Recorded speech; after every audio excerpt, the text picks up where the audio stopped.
We begin with a game that was rather interesting. Minnesota taking on Indiana in baseball. This was coming into the weekend, a series that should have been dominated by the Hoosiers, and yet it wasn't. Minnesota swept a doubleheader on Saturday. Here's a weird first run of the game, Cal. Nick O'Shea swings. The umpire calls it a strike. The ball seems to hit him in the shin, but it gets behind the catcher. Kaminsky's going, then he's going to score. I made the comment, I think it looks a little bit like Little League, but the umpire did miss the call. It did hit Nick O'Shea in the leg, and that's an unfortunate event for the Hoosiers. Nonetheless, Kaminsky gets 3 bases on it and scores. Here's some defense for you. Minnesota up 1-0. Sam Ryan, Casey Smith with the diving stop, and Jared Zabrin with the nice scoop.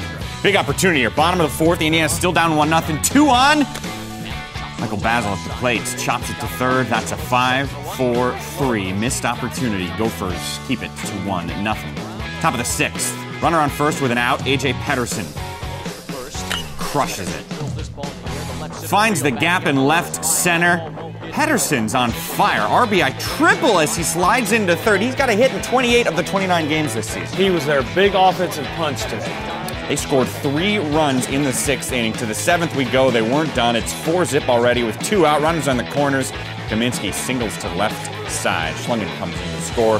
Minnesota's up 5-0. They would go on to give up a couple runs, but that didn't matter. The game is theirs by a final of 5-2. They just chip away and slowly got runs, slowly got the lead when they needed. Only gave up 5 hits the entire day, did their pitching staff. And as for the series, I mentioned it was a sweep for them. They just dominated Indiana. Basically an average of 6-1 every game they won. Batting average more than 100 points better than what the Hoosiers were doing. Extra base hits 7-2. They more than tripled them up, giving the Gophers their first 3-game sweep of the season.